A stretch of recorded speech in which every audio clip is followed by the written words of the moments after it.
So let's start off with a really hard-hitting stuff. All right. If you were stranded on a desert island Yeah. and could only bring one hair product, what would it be and why?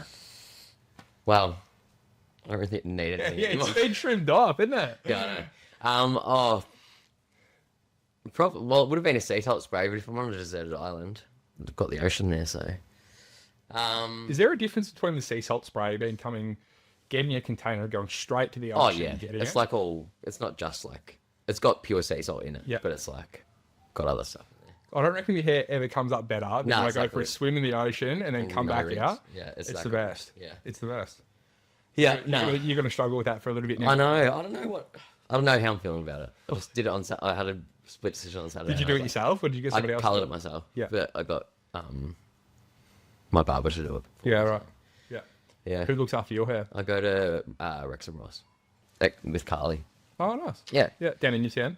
Yeah, Newtown. Yeah. Yeah. I was just like, I wasn't going in. Walked in and I was like, let's do it. How much time have you got? I know. Let's just shave it off. Shave it off. I go see Courtney up in up your end. Oh yeah, no. Yeah, absolutely. Wizard has been cutting my hair since I had it long, actually. Yeah. Yeah, great man, great man. All right, and one more from you, just to warm up the lips. Yeah. Be honest. What's one hair trend that you still see people around today that you wish had been left in 2015? Oh, Anything that really ugly that you're just like, why are you still doing that? I'm done with like the big blonde strips at the front with, and Yeah. they can stay in TikTok days, I reckon. Okay. Yeah. So when you say the big blonde strips at the front, it's With like, like the big slab. Okay. Blonde. Yeah, no, that's fair. do you ever like have somebody come to you and then they do something and you just like, you have to just be agreeable to it? Nah, I pretty much don't let people do what. Like if I disagree with something, like I'll give my professional opinion. I won't do it because it's like my name on it as well. So, Yeah. Okay. which is kind of savage, but Have you turned somebody away? Oh yeah, before? yeah. Turn people away, ask people to not come back. You have to though, because I think gone are the days where like clients get to choose who they see. We have just as much of a choice to Yeah. who we get to see as well. I think so. Now that's an exceptional place to be as a business owner because once that you actually get to that point, Yeah. of being able to turn It is a people privilege away, for sure. Yeah, it's awesome because that means that you're getting to work with the people that you love to work with, Yeah. and that makes you so much happier in your space. I'm pretty Yeah. lucky. Like I've been in business almost 7 years now, and very early on, I was getting all mixes of people, all different types of people. A lot of my business comes from either repeat or word of mouth from existing clients. And because I've got such a refined business of word of mouth within existing clients, like I'm quite lucky that I get people or like people that are referred on through, which makes work so much more enjoyable. So Yeah, for sure. I'm sure that you're exactly the same with that once Yeah. you get into like a group of friends or Yeah. something like that, it's you it just enjoy. kind of stems from there as Yeah. well, you know. Yeah. So that's good. It's definitely a privilege to be in that position, but yeah, it's nice to be able to choose who comes into the salon. Not choose, like everyone's welcome, you know. Like, Tell me a story about how you turn somebody away. well, I not so much like turn them away, like if they walked in and asked for an appointment, but I've had to like ask people to leave either during an appointment or ask people to not come back after one. Tell me one. Yeah, right. So it was just when I opened the second salon and we'd relocated from the other end of Pakenham Street. And this lady didn't obviously listen to me the time before or look at her text messages that were sent to remind everyone that we'd relocated. So she went to the old place. She was half an hour late 45 minutes late to her appointment, and it was with me. I couldn't do it anymore because I'm back to back all day. So I offered her for one of the other girls to do it, which she seemed to be happy with at the start. And it was just like all downhill from there. It was like one thing after the other. It was like the colour wasn't right. No one else was allowed to cut her hair besides me. And she was like being awful to the girls and just being so rude. And she turned around and said to me, what did she say? Something like, what was the point of making a bigger salon? You're just getting more money out of people. And I said, I'll show you how important money is to me. I said, you can get out. And I don't want your money. Full salon. Yep, full salon. Yeah. And like that's just kind of like a bit of a abbreviated version of the story. But like it was that bad that all the other clients in the salon started clapping when she walked out. because like bit of a no, 'cause no, she she was, walked yeah, out, because she was yeah, that awful. right. She was that awful. So, and like, you know, word of mouth spreads negative or positively, but at the end of the day, like, I think you have to stand up for your staff, and it's happened a few times where I've had to like step in, Yeah. and it's like, you know, people are going to say whatever they want, but we know what happened.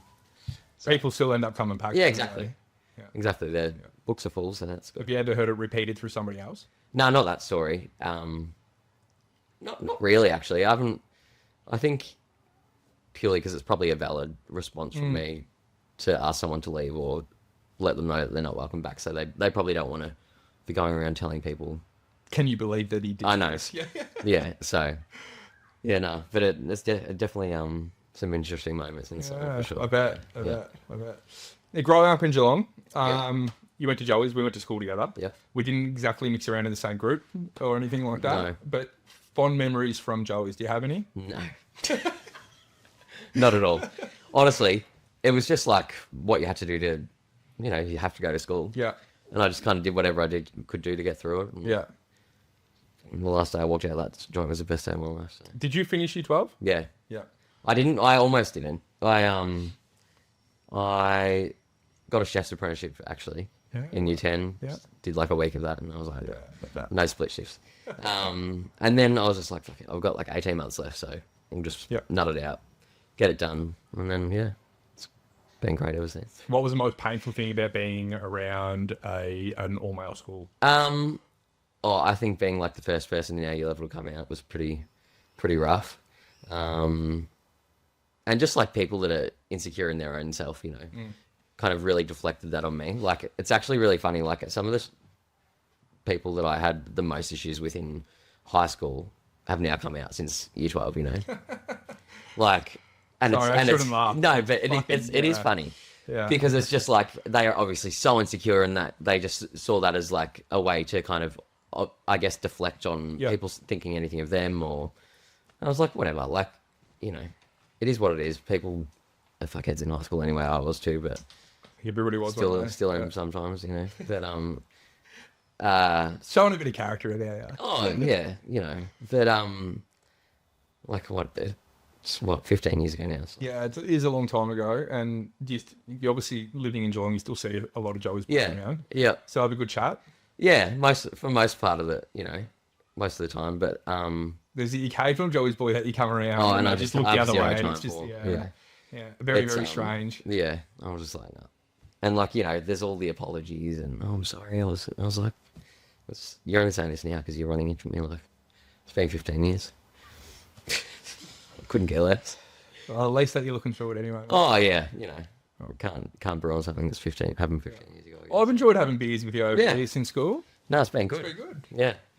All the way back to, I remember you tried to set me up with your sister one day. Did I? Oh, probably. I'm a good wingman. What a guy. Yeah.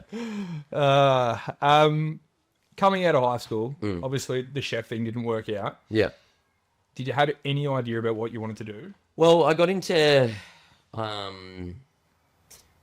applied for journalism, marketing, at Deakin, got into that, didn't want to do that, so I just didn't go. Got into like a musical school as well in Melbourne, and I just needed a second after high school, so I had a year off, just worked in a cafe, and then got into hairdressing. So Geelong or Melbourne? Geelong, yeah.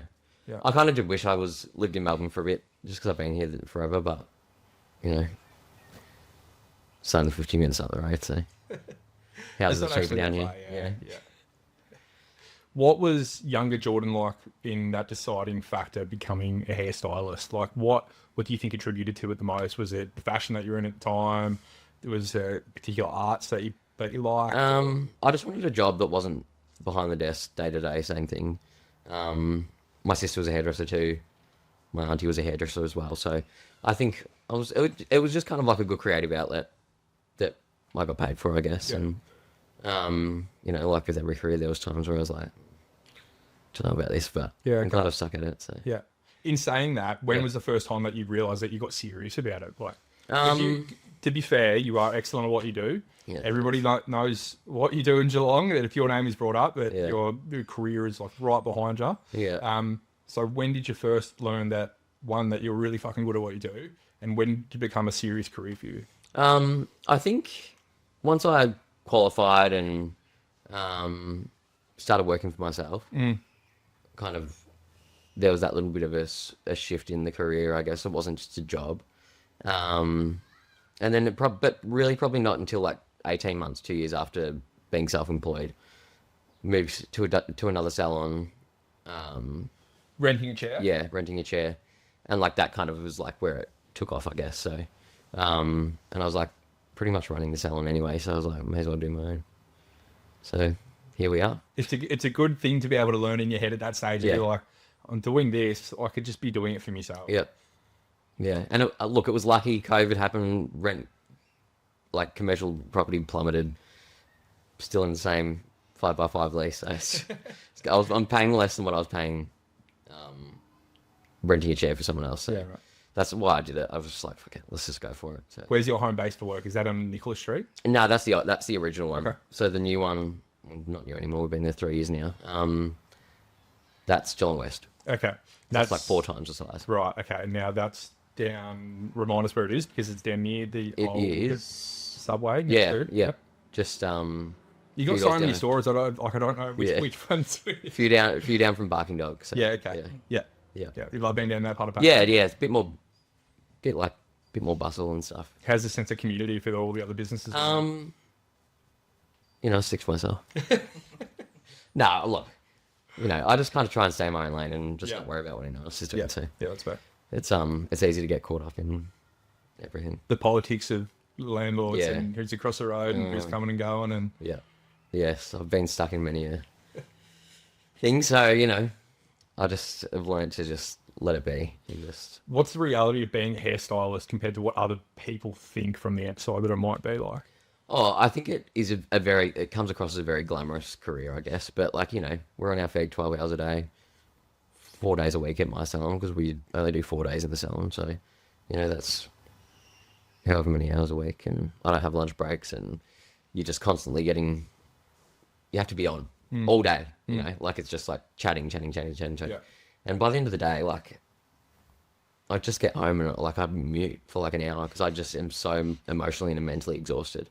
Like some of the stuff that we hear, I've had people tell me things that they haven't even told their husbands, or and I'm like, no, that's pretty heavy shit. Like, what are you telling me for? But so stuff like that doesn't happen all the time, but it's a lot, but it's good. It's still. I won't make you overshare on that one. No, you're right. Oh, yeah, I've got friends that are in a very intimate setting because it is an intimate Yeah. setting. And the way that people open up to people in a one-on-one environment, whether they're with them for an hour or 3 hours, and especially if someone's going to do colour with you, Yeah. I guess they're going to be with you. Yeah, they're like 4 hours for a colour, and that's 4 or 5 times a year.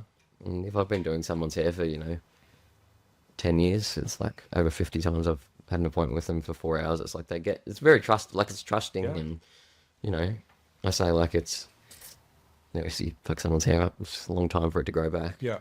Whereas Botox just takes about 3 months to wear off. So I've got a funny story about my mother and Botox, actually. Yeah. She's going to kill me for saying this, so I hope that she doesn't actually watch it. Mum gets really bad migraines. Like, there's 4 different types of migraines that you can get in the temple, back of the neck, and here, there, and everywhere else. The government had a program that came out, and you might be familiar with it. A program that came out that Botox actually helps it, like with the nerves that are in the face and the back of the neck. And it's a subsidised program. That's how much it actually works. So Mum started going in and getting it done for this reason. She thought, while I'm here, I'll get somewhere else done. She got she hit a nerve somewhere on her face, and it cleft her lip. oh god, And no shit, for like 3 or 4 days, whenever Mum smiled, it would just be like a lopsided smile. And we still laugh about it every now and then now, but oh god, it was funny. it's like going to the dentist. I've heard about that. Yeah. I've heard about that. Do you do Botox out of the... Nah, we used to. Oh, actually, no, never actually came to fruition. But it's just too busy now anyway. Like, there's no way I could have someone in one of the back rooms. It's too loud, and for beauty and everything, a bit more relaxing, a bit more laid back. So it just wouldn't. It's not a fit anymore. So, and we needed the space anyway. So the beautician that was there has opened her own now. So it worked out well. But yeah. Going back to feeling like you're a therapist, Yeah. how often do you feel like someone's stories can overwhelm you and like potentially like ruin your day? And how have you learned to deal with that over time? So definitely like you have to learn to kind of disassociate for sure. Because sometimes people can just like lay it all out on you, and it's just like you're there like, you know, punching bag in a sense where like if they're having a shit day, there's nothing that you're going to be able to do to make them feel better. Even if it's the best color or cut you've done, they're going to find an issue with it. So it's hard at the start of your career because you know, you want to be personable, you want to chat, you want to build that clientele base. So you don't want to kind of be too disengaged. But now I just kind of just give the simple yes or no or, oh yeah, yeah. And just disengage. And I find like sometimes it's been like an hour of them just yapping away and I'm just like completely zoned out. Yeah. Just doing my job. So, but it's just something that you learn over time, I guess, Yeah. how to do it. Yeah. Managing to engage and have a really purposeful conversation without it letting it affect you too much. Yeah. I mean, the good stories are always there, I'm sure. Oh, God, yeah. Yeah.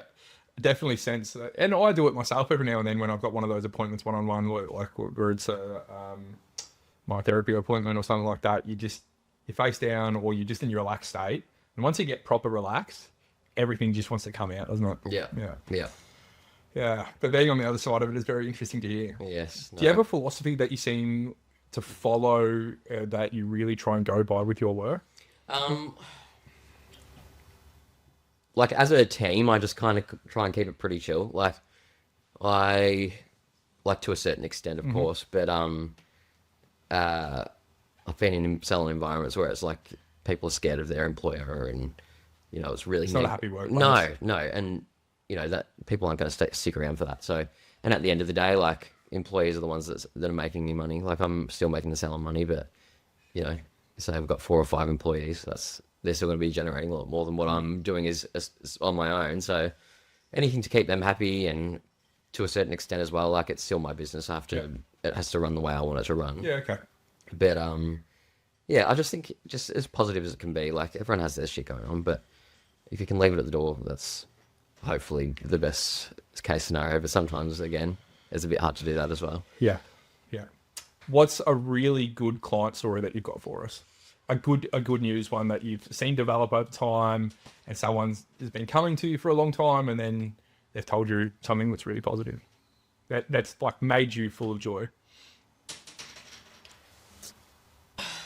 I think as I've been doing some people's hair for so long, you kind of see like the evolution of their life as well. So it's not, I guess, in particular one thing. It's, you know, you're there for them meeting someone for the first time and getting engaged and getting married. And most of the time I'm part of their wedding day as well, which is really special. And that first baby or blah, blah, blah, blah, blah. So like Going back to the wedding stuff. Yeah. Are you always doing hair on wedding days?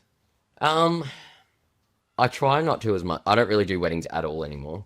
Like, because I'm trying to cut back work, don't work Saturdays anymore. But like for my close friends, I love to do it. Be part of that wedding party is super exciting. Yeah, and like regardless if I'm, you know, in the bridal party or not, it's still nice to be a part of that kind of getting ready day and getting ready part of the day, and it's just a bit special. So yeah, stuff like that's like really, really nice to actually look back on and be like, oh, I've, you know, been doing your hair since you were 18 and you know, 32 now and married and kids, and so that's nice, I guess. Yeah. Makes you feel like part of their life. Yeah, exactly. That's a real thing. Yeah. Which is nice. Yeah. Flip side of it, Yeah. bad stories that people are coming with. Like negative personal, Not or kicking like someone out of the salon, Yeah. but someone that's just got a story to tell and they're like, oh my God.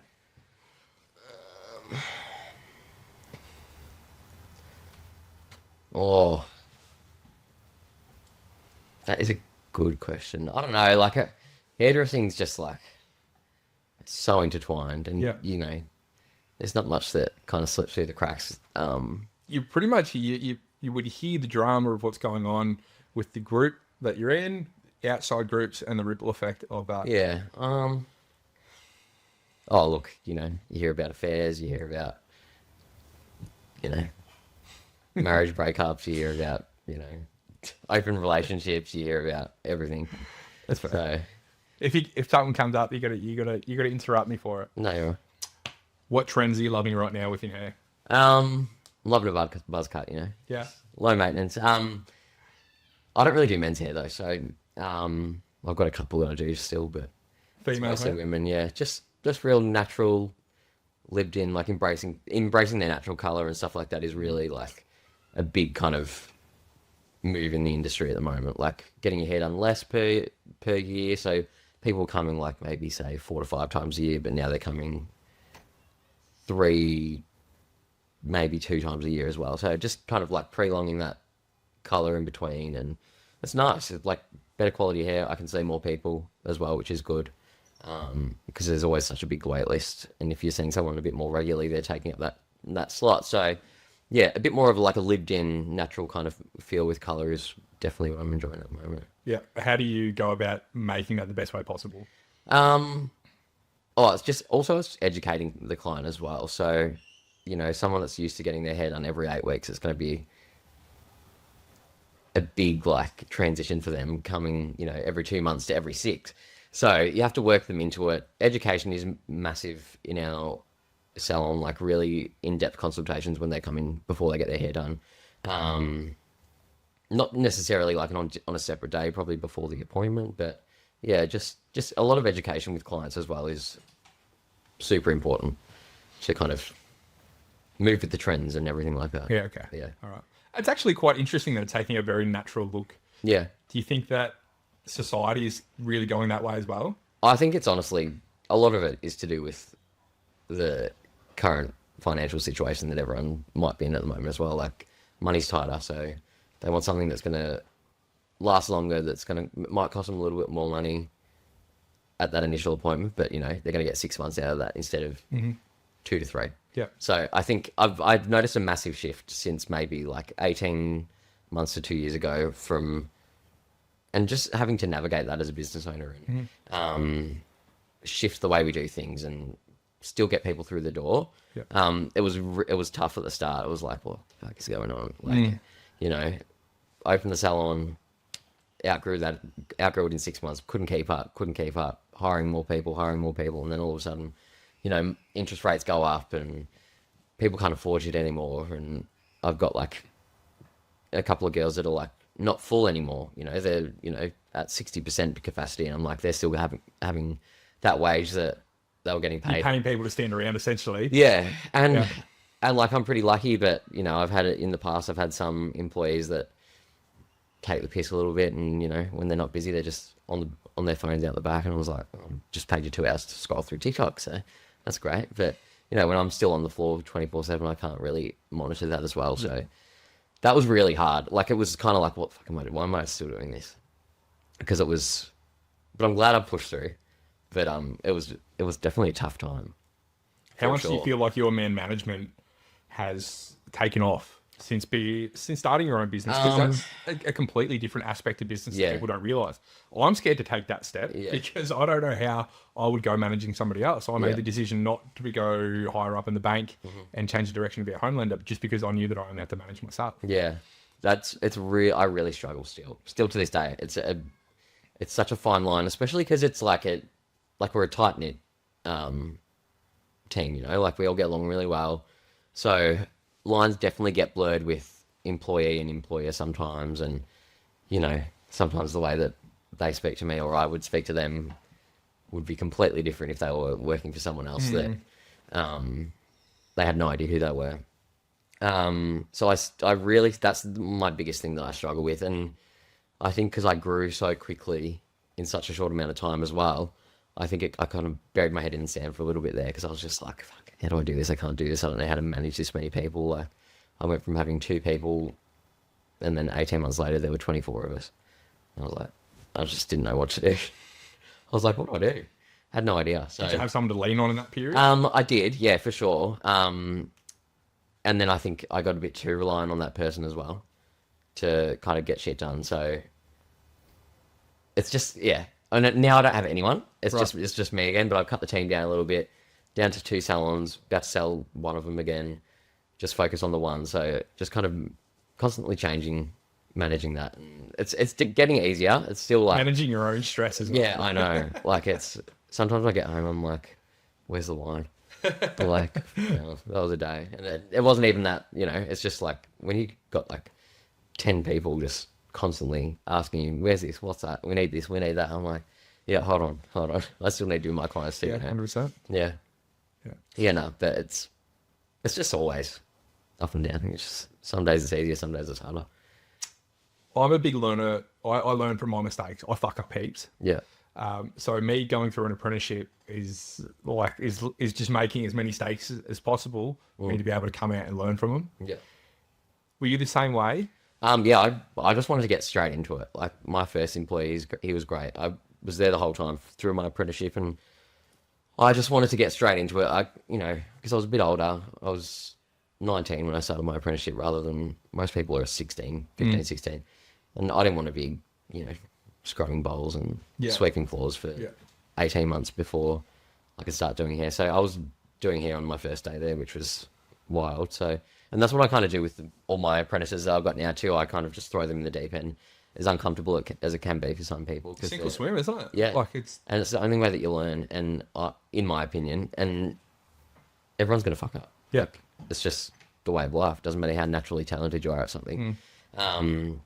It's coming back from Yeah. those mistakes and Exactly. And readjusting. and realizing that they're going to happen as well. Like I have this one girl who's amazing, and she has just picked it up so easily. She's been with me for maybe like 2.5 years now, and just so lucky that it's few and far between when you can find people that just like pick it up like that. But at the start, like, she was very timid, didn't want to take chances, and we obviously have a different work kind of style. But she said to me the other week, she's like, I'm so glad that you kind of pushed me to do that, because I wouldn't be where I'm already at in her career.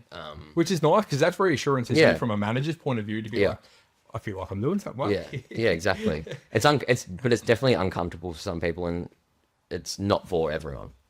Some people need to be kind of not babied, I guess, but like things need to be like sugar-coated a little bit for them. Yep. You have to take a softer approach, and Is that the younger generation these days? yeah, it's Not that we're that old. no, I know, but it's weird that we're talking about the younger generation, but I feel like I'm still them. But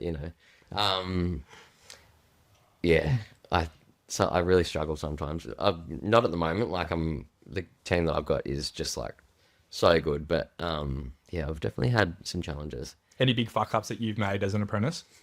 Um, Memorable ones that oh really yeah, scare you to I've this day? got the worst possible story ever, and I think about it all the time. Like, I reckon I would think about it at least once or twice a week. I'd fully chop someone's ear off, like not their whole ear, but like this whole top of their ear, gone. Start from start. Yeah. So I know, and to make it worse, he was a 10-year-old boy. Oh.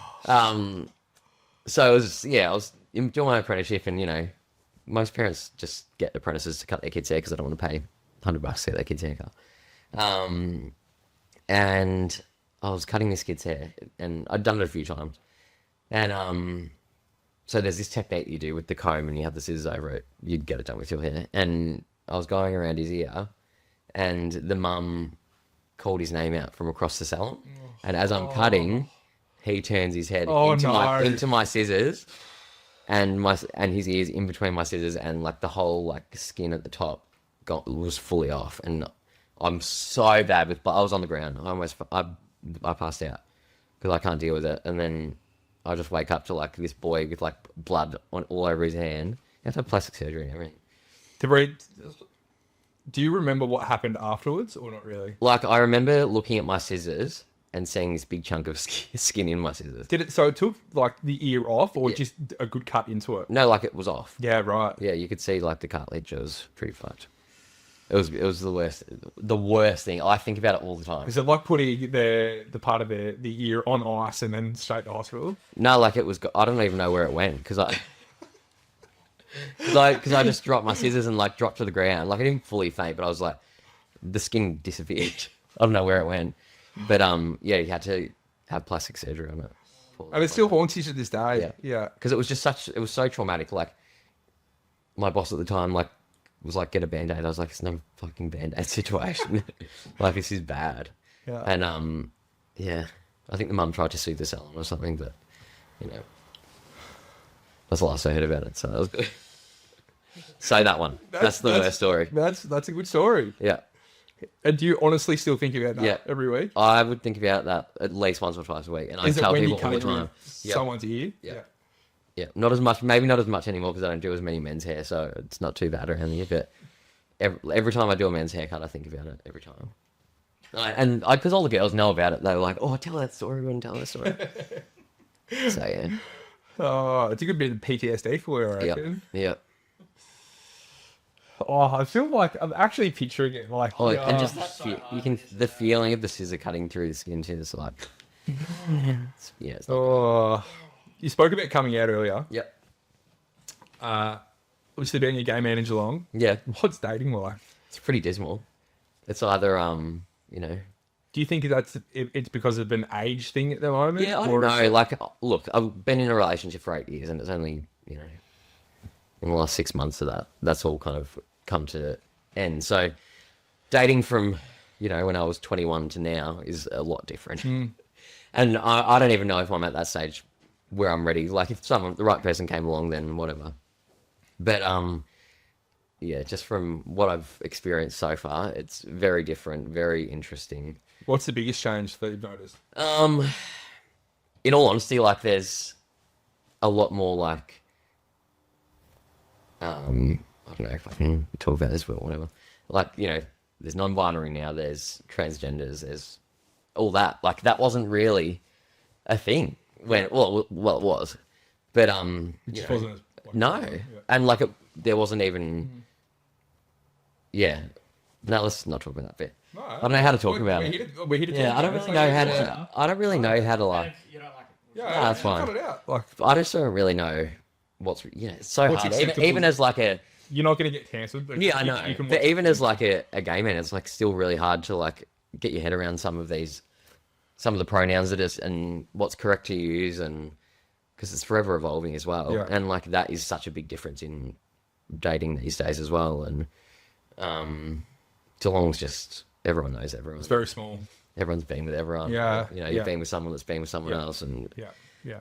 I'm finding that. So I've got a few mates that were all single around the same time in the same group, and even being on the same apps is the issue. yeah. Because like if you match with somebody and you're like, oh, like I like this person. Yeah. Oh yeah, I'm chatting to you too, you know. Exactly. And it's kind of fast. So Yeah. like something that's you do it in a nonchalant way. You just like screenshot. And I know the girls do it, so they don't fucking get away with it either. But screenshot, hey, I think this girl's cute. Like, has anybody talked to her? Has anybody been on a date with her? Yeah. Because it happens.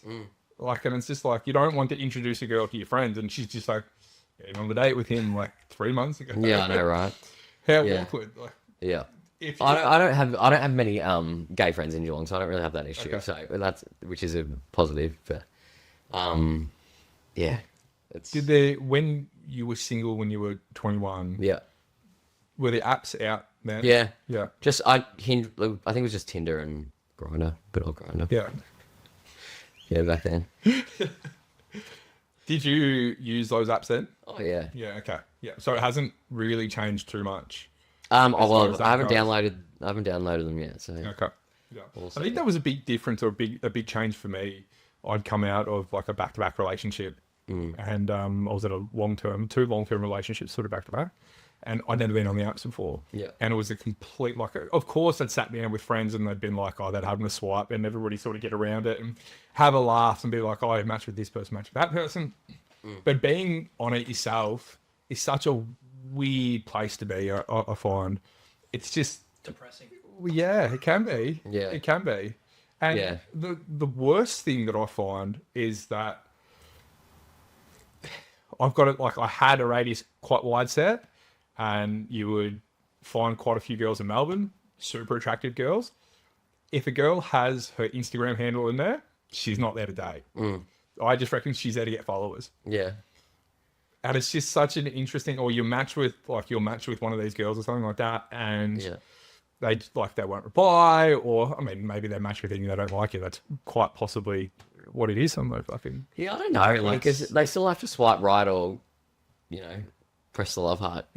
So they've seen all your photos and everything. Yeah. So, I don't know. I personally would think it's good if their Instagram's linked because you can see more photos. And Yeah, okay. see their personality and, you know, get more of a gauge that way. But Yeah. I get what you're saying, though. I do. It's just funny how many of these girls that you go on to as well that will have 3, 4, 5,000 followers at least. Yeah. And if not, the ones that have it more as well. I just Yeah. find it fascinating. Yeah. The correlation between the two is... Have you experienced it before? Oh yeah, like the amount of times where it's been like, you know, you'll send a message and then it'll be like, they'll be like, hey, just chat on Insta, and it's like, Oh, really? and then you go to Insta and there's like an OnlyFans link. And Oh, right. it's just like, oh, I see. That's why. I see what went into it. Yeah. Just chasing subs. Yeah. Well, shamefully, we're chasing subs as well. But Yeah. It's just, there's no X-rated content. No. I suppose that's good. What's good about like Grindr though is that like you can just go onto someone's profile and just message them without having to match. Yeah. It's Yeah. like I'm bi. I don't know if you know, but yeah, and it's just like, but it is like a cesspool. it's fun. Yeah, You just right. go on there to get what you want. Yeah, okay. You're not getting anything else out of the joint. See, I didn't know that you Yeah. could just message people if they come on. Yeah. Yeah, right. Yeah, that's fucking pretty crazy, actually. But it's also savage, though, because, you know, you can, it says... If someone says something fucked on their profile, I feel like there are so many people that have said stupid things on their profiles, and like I've just wanted to match with them just to be like, the fuck are you saying? And if I was had that ability on Grindr, like I would just, yeah, I probably wouldn't do it too hard. It's pretty savage, though. I'm just as bad if I was to download it. You know, I'd be, you know, I'll just block delete straight away. Do you find that there's a big difference in dating people from Geelong, dating people in Melbourne, outside the circle of it's somebody that you know? I don't know. Honestly, because I'm not dating, so. Yeah, that's fair. But and then even back then, like before my last partner, like I didn't even really get to Melbourne much because it was just kind of like building my career, I guess. I think it's like people in Geelong either want to just sleep with you, Yeah. or they want a long-term relationship in about 5 seconds. Which goes back to what we said before we jumped on the pod. It was, are people from small towns, is the expectation so much different to what it is a city? Yeah, I think so. Like I was talking to someone recently, just, you know, more than talking, but, you know. And he told me he loved me after 2 weeks, and I was like, That's love bombing. I was like, fucking hell. That's love bombing. And I was like, you don't. And he's like, no, I do. Ick, straight away. And I was like, that's the last thing I want after coming out of a 100%. 8-year relationship. And like, it wasn't even like we'd caught up that many times. We probably had dinner twice, maybe 3 times. And it was just like, is this what I'm in for? And I was just like, I'm not ready. Like, I can't do this. Do you also think that you didn't like him that much to begin with? Well, I always had like a bit of a, you know, interest. But yeah, no. Good on paper, terrible in person. Okay. Shocking. Yeah. Yeah. So yeah, it's very interesting that you say that. I've got a friend.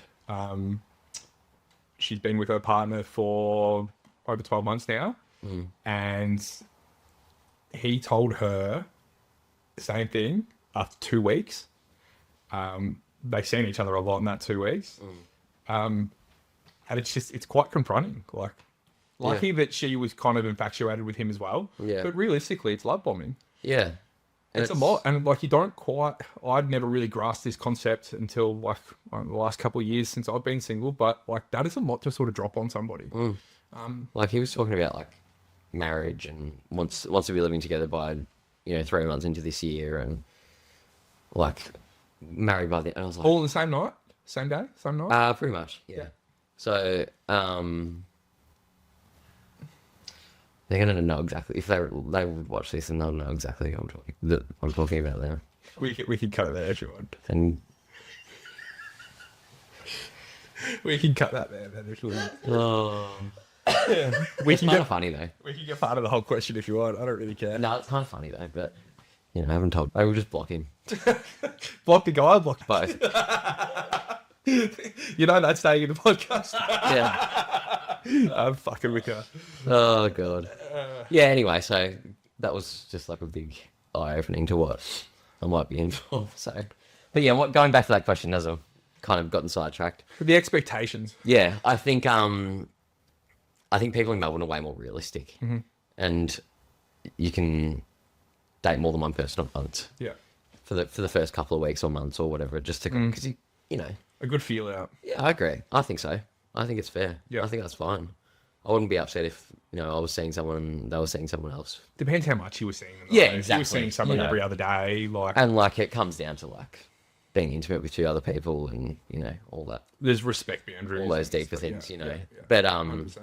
but a couple of dinners here and there with someone else, and it doesn't bother me at the start. How would you feel on the flip side, somebody that you had been seeing for a couple of weeks and you're quite of the opinion that, I'm understanding that they could be seeing somebody else. You went out for dinner with a friend, not someone that you've seen on the side, Yeah. and you've seen them out for dinner with somebody else. I think it'd be weird, but like whatever. Would you stop? Would you ask for a please explain? I don't know, actually. Would I even say hello? I'd say hello. Would I? But I'm a bit of a shock value kind of person, so I reckon it'd kind of be funny. You going out of your way? Yeah, Yeah. I reckon. Because I like the, Because likely what the situation is built up to that. They might have talked during the day. There might have been a text message saying, "What are you doing tonight?" "Oh, not much." Blah, Yeah. blah. They're going Well, to say if I'm going out for dinner Yeah, with look. a friend, yeah, and then if it's something different to what they've already described, Yeah. it's like, well, yeah. here we are. Well, then I guess that just answers the question. Then, like, that's probably not. You don't want someone like that, I guess, if they're not going to be honest. If you've had that open, Are you going to tell someone that you're going to go on a date with another well, I don't person? know. If you're open I with don't, reckon, someone, I don't reckon I would. I don't know. If you're open with someone that you're seeing other people, if they ask me what I was doing that night, I'll be like, I'm having dinner with someone.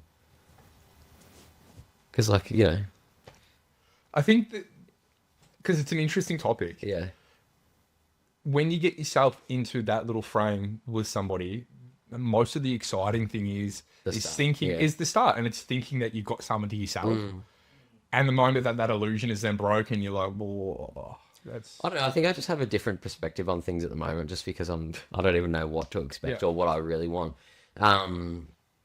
And Being fresh out of a relationship is completely different to Yeah. like after you've got a yeah, period 12 after. months or Yeah, whatever. yeah. So I'm like almost 2 years sort of Yeah. out now, like getting pretty close to.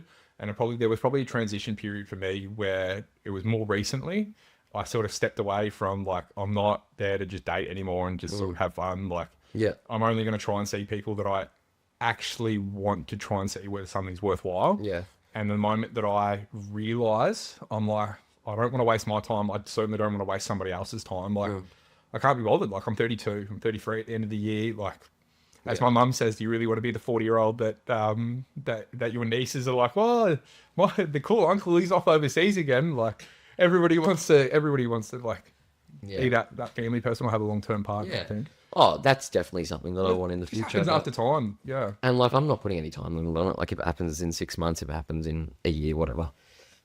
But it is scary though, coming out of a long-term relationship like that. You're like, fuck, I've put so much time and effort into this. Mate, it's horrifying. Yeah, and it's like, It's not like all the good times you had just dissipate. no, No, they don't. No, you're It's right. just like restarting your life. It's Yeah. wild.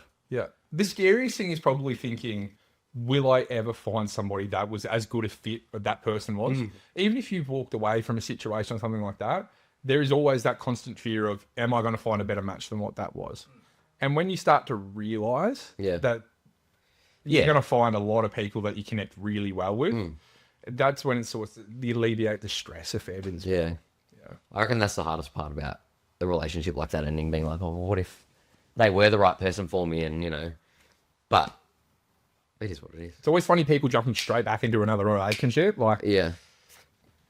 yeah, I No find time to heal after yeah, that. I find it interesting. Each to their own, and you Yeah. never blame anybody for their own journey. Like everybody No. does their own thing. Red flags. What are your really big red flags? I don't like anyone shorter than me. I don't like anyone, or are these just physical things? Are they No, red but flags? anything. No one shorter than me, no one younger than me. People that it's all very like superficial stuff as well. But But that's okay. but Like, like I don't want someone that's living at home with their parents either, or normal. you know, I don't want. You don't want to have to raise somebody. No. Like, I don't want to be the one that has to look after someone else. yeah. Not that I want someone that is better off than I am, but like at least like on the Someone same page. successful in their own right. Yeah, someone that's driven, someone like someone that just Someone you kind can of- bounce off. someone that's just kind of like Got their shit together. yeah, Yeah. someone that works part time. I don't know about that. Yeah, okay. Like I feel no, I don't know. I haven't really got through it. Like I don't. Are we talking about like, well, love bombing? That's what. That's obviously a massive if. That's my So, yeah. biggest red Yeah. flag these days. Yeah. Honestly, after that, At least you know it now and it's happened to you, and then you can sort of. yeah, One, if you ever have really strong feelings for someone, I know you're not like, what to do. Yeah, you know how not to do it. Yeah. Which is half the thing. Like, Yeah. it's education from yourself that you've gone through something. Yeah, I'm shocking at expressing my emotions anyway, so I'll never be able to love bomb anyone. So I just won't tell them how I feel until they do it first. So, You're like, I'm in the clear. yeah. What else are some red flags?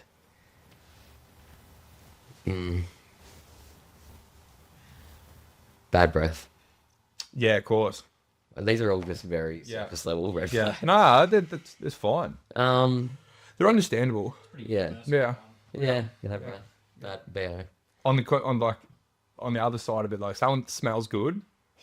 good fragrance. Yeah, unbelievable. Yeah, Yeah. green flag, Yeah, absolutely. yeah. I don't know. I'm sure there's more in-depth ones that I could think of. Do you have a really big green flag of yours? I honestly don't even know what I'm looking for at the moment, so I wouldn't even be Yeah. able to tell you. Yeah, that's fair. I'd obviously like someone a little taller than me, or a lot taller. Just like a nice person with a bit Yeah. of cunt on the side, you know. Oh, mate, that's like, Good banter. if we got up my Hinge profile right now, it hasn't been used for a bit, but it's a really stupid little segment in it. Yeah. It's like most irrational fear is nice girls. Yeah. People that are just too nice. Like, you don't want There's- someone no one's that's that too nice. No one's that nice. I think I'm trying to learn myself though to not be such an asshole. Gets me into trouble a little bit, you know. So Being a little bit blunt. well, yeah, and I think you just need, like, people being need a bit of honest. banter. Yeah. And I think people that have that bit of banter, from my experience, everybody has a bit of banter in them. Hmm. And it's about being on a comfortable level with somebody that you can have that banter. So if someone's being over the top nice all the time, well, it's like, are you getting the most genuine version of them? Yeah. Or are they just so eager to impress? yeah. I think, I just love a bitch. It's just like, yeah, I love it. Like, and yeah, you got to be a little bit savage. Yeah. Okay, but you can't be with someone that's not nice. Let's No. be very Oh, clear God, about no. that. You need someone that's nice. They're kind. They're nice to you. 70% of the time, Yeah. 80, But maybe there's 80, like 70. there's a bit of banter about it. You've got a little bit of bitchiness. Yeah. You know, it's like, not crazy eyes. No, no, yeah, absolutely not. Moving through the flags, Yeah. through that, do you have any advice that you'd give to your younger self in growing up?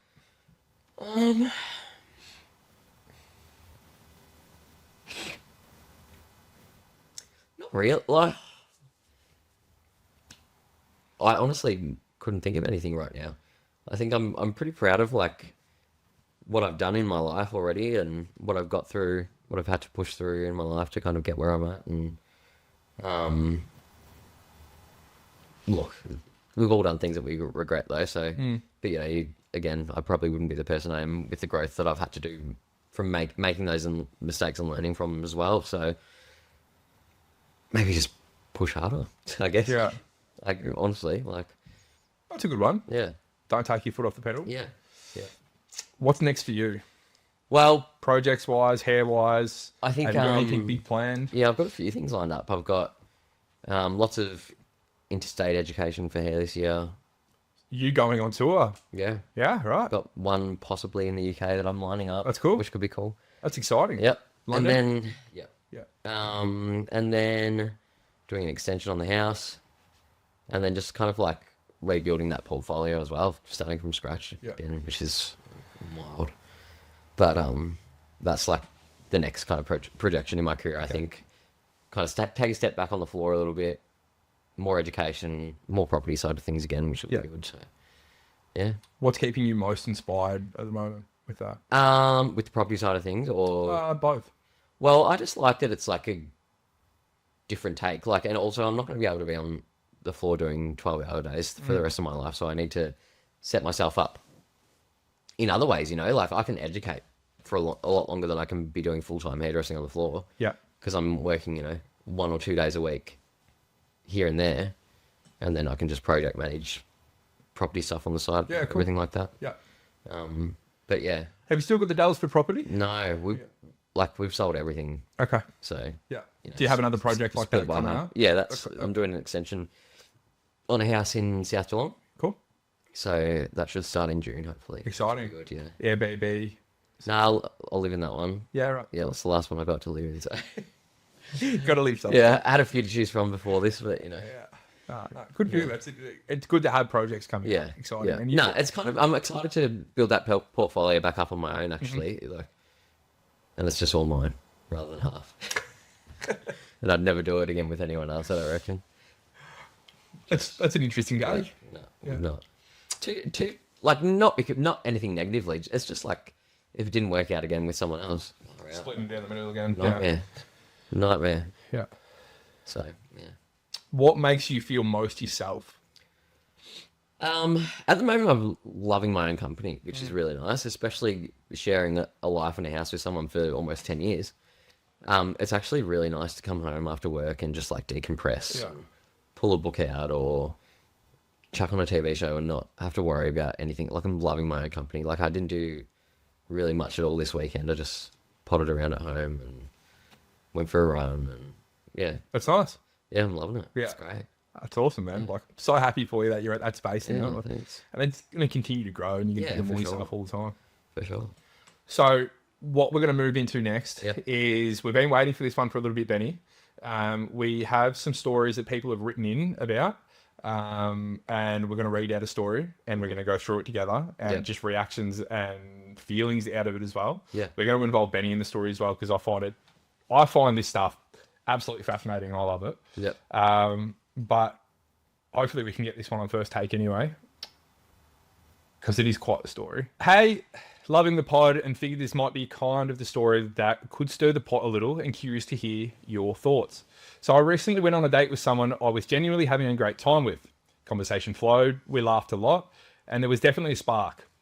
One of those rare dates that actually makes you feel hopeful. Anyway, things got a little bit more serious in the second half of the night. The what are you looking for kind of chat. And I mentioned something that I've always been pretty upfront about. I've got a bit of a rule with myself when it comes to relationships. I don't even think about engagements or long-term stuff like getting married until I've been with someone for at least 3 years. I didn't say it in a really heavy way, just as like casually, just part of my mindset sort of structure. Well, after that, the vibe shifted immediately. They went a bit quiet and eventually said something like 3 years? Like, isn't that just setting yourself up to waste time? It kind of caught me off guard, to be honest. I tried to explain that for me, 3 years is just the amount of time that I feel like I need to really know someone before making that kind of commitment. It's not a hard deadline or anything, just a boundary that gives me peace of mind. But yeah, the energy was definitely off from that point on. We wrapped it up pretty early after that, and I haven't really heard from them since. So now I'm just sitting here and wondering, was I wrong to bring that up on a first date? Like, is having a timeline too intense to share that early, even if it's just me being honest about what works for me? Or should I be able to be upfront about the way I approach relationships? And if someone's off put by that, then maybe they're not my person. Anyway, we'd love to hear what you think. Did I shoot myself in the foot? Or was this just me being upfront? 3 years is totally fair.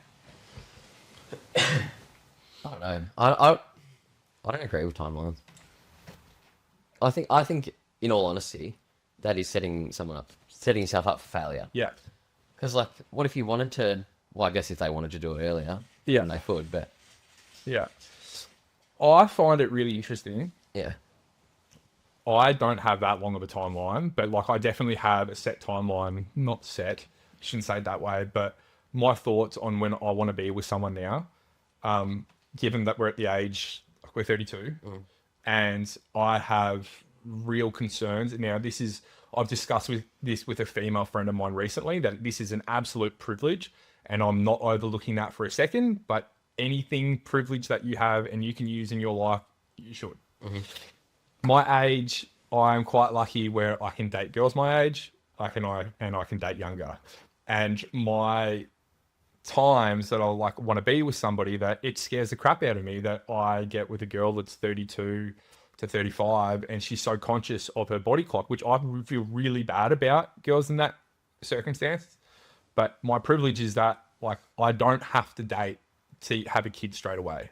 And I'm aware that a lot of girls that I've been on dates with, now I'm not saying like I'm a serial dater by any stretch, but girls can be quite vocal of it around my age that they want to have kids. Yeah. And it has to be done in a set amount of time. That scares the crap out of me. It's not a red flag of mine. It's me being aware of that's what someone's like, but I would need at least 18 months, I feel. I think that's fair. Of 18 months is really fair. getting to know somebody before having a kid, at least. Like, I don't know, for the people that we've never spoken about this before, but I've been married, and I'm divorced now, and going through that again with somebody in such a quick turnaround time is absolutely horrifying for me. And like, I feel like I just need a little bit of time to get to know you, and I want to spend that time with somebody and just having all the fun stuff out in that space. I feel like 3 years, it might be a bit of a stretch. I think because I'm only 26, so Yeah. the 3-year thing is fine for me. But I feel like if I was getting closer to 30, I'd be more not too stressed about timelines Yeah. at that age, maybe. Yeah. I actually, that's a good point. Like, I think it's crossed my mind where I've been like, well, I obviously don't have a body clock for children or anything like that. Don't even worry about that. But, like where I'm like, even though I am 31, which is still young, but also kind of like that middle stage, I'm like, fuck, it's going to be like another 2 years of like getting to know someone and dating someone and, you know, then engagement or whatever. Like that's like, when you think about it, I'll be like 36 when it all kind of, I don't know. It's just like things, you know, things that go through your mind. Yeah, after 100%. And I after think a it's very breakup valid. and like it just kind of being like, oh shit, that's just like a whole nother Yeah. You got to reset the clock. lifespan, not lifespan, but like a relationship kind of Yeah. building and stuff. So, They're genuine thoughts because it's what you go through. yeah. And I'm not going to say I know what you're going through, but like I went through similar things coming out of like a long-term relationship, and I had real thoughts about, you know, fuck, like what's this look like for me now? How much time do I want to give myself before I'm back in a situation where I need to lock down? And there were so many people that were in my life being like, you can't leave it too long, like you don't want to be too old, blah, blah, blah. And it's like, well, fuck, like, do I want to be with somebody that I'm not completely happy with just because of timeline sort of Yeah, space? no. Like it's not fair on somebody that I'm going to be with, and it's not fair on me. Yeah. Like, so what's the point? Yeah, and ultimately, obviously, you want the next relationship to be even better than the one that you're in Yeah. previously as well. So I'm happy to just kind of wait around for someone that I'm, you know, feel I click with and that ticks my boxes. Yeah. So linking back in with this person's story, did they do themselves a disservice by saying it so early? Is it maybe something that male or female that they should have said later on? Or is it best to be upfront with that sort of stuff? I think it's good to be upfront straight away. Yeah. I think. Is that But just then- weeding somebody out? Yeah, Yeah. I reckon. Yeah. But I think the hard part is that, especially in the first part of the story, we got along really well. It felt like there was a hopeful date for something that I hadn't had for such a long time. Could that be avoided in a conversation that they had in week 3, week 4 sort of thing? Is there a right and wrong to that? I don't think so. I think but that's probably in it. I'm certainly not going to sit on the fence. I wouldn't say it straight up. From what I've just gone and said, I wouldn't go out on a first date and say, hey, this is... Got a 3-year limit. Yeah. Before you'll get a ring. You've got 18 months before we put a bum in the oven, I reckon. Yeah. Not on a first. Nah. Let's just get. I get to know reckon it's someone. later. So in terms of shooting yourself in the foot, I think maybe. Yeah. I think maybe just hold on to that one for a little bit longer. Not that we're experts here at all, No. but yeah, I think there's a time and a place to sort of say things, and you can catch people off guard when they're having fun. Yeah. Jord, It's been unreal having you on. I've had such a good. good time chatting to you, man, and I want to get you on again another day. So for sure. thanks for coming on. I do worries. appreciate it. That's been good. But you've got the camera to yourself. Look straight down the barrel. Give us what you've got coming up and what people can expect to see you on. All right. So, what have I got coming up? We've got education throughout Australia. Is that what you mean? Like, Yeah, what where you're can they? saying? Is that something that's going to be publicised? Yeah, it will be once it all kind of gets nutted out. You Yeah. know, I've got some in Sydney, some in Brisbane, some in New Zealand actually. So, in UK. So that's probably my main focus this year. So yeah. And where are the salons? River End and Geelong West Yeah. and Newtown. Cool. Where can we find you online? Give us all the different handles. So we've got my personal is It's Mr. Almeda. Then the hair salon's Mr. Almeda. We've got Mr. Blow. What else do we? No, that's all. That's all I got now. Yeah, website, all that. You know. Thank you again. I appreciate it. OnlyFans. No, got to pay that mortgage. now. Not yet. No. Thank you so much for sitting down with us. Whether you've streamed or you've watched us on YouTube, we hugely appreciate it. Please, if you have somehow made it this far outside the hour, please like and subscribe. It makes a huge difference to us. If people like you are going to be looking for other videos to watch, if you like and subscribe, it's going to put us right in front of other people that are just like you. And we would be hugely appreciative of that. So thank you for watching and looking forward to the next one.